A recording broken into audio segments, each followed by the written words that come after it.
Take squash. Cut the tip. Cut squash in pieces. Put it into frying pan. Salt it. Fry on olive oil. Add multi-spice. Flip it.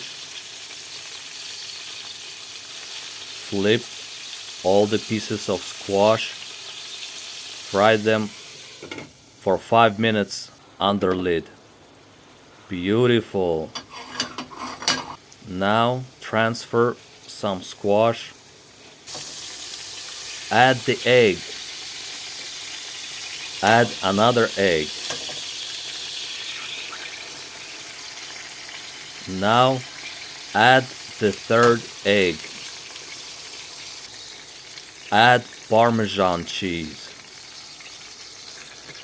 Cover with lid. Beautiful, tasty, steamy, and delicious.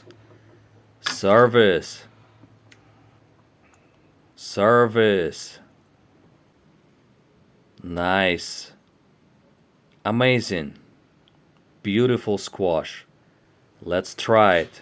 Like, share, and subscribe, my friend.